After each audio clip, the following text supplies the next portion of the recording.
How has the World Soccer Championship in Qatar affected real estate prices? Has it?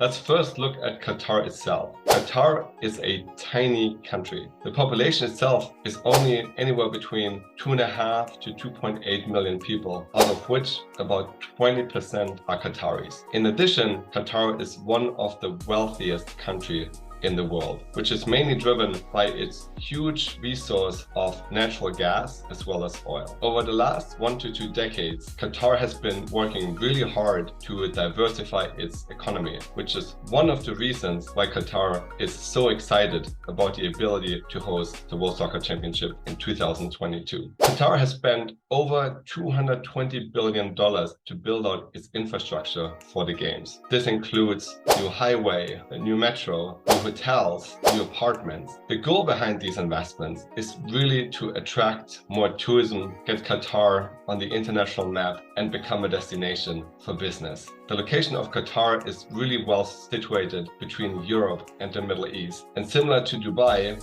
they're aiming to become a major hub. During the time of the games, the value of real estate as well as rental rates clearly went up significantly. The real question becomes what's going to happen after the games. A lot of what happens after the games will really be driven by how the world perceives Qatar and if people are willing around the world to visit Qatar and do business in Qatar. At this point, it's really hard to tell. Having said all of that, in my opinion, Qatar is off to a great start. It has gotten a lot of bad press on the one hand, but on the other hand, it is becoming a diversified economy. The infrastructure looks stunning, and geographically, it is located in a really interesting location with easy access to Europe, the Middle East, and international airport. It also opened up its economy and its real estate for international investors, including the ability for reputable banks to provide lending and loans for anybody who's interested in purchasing real estate in Qatar. I'm very curious to get your thoughts and comments. Hope this was helpful.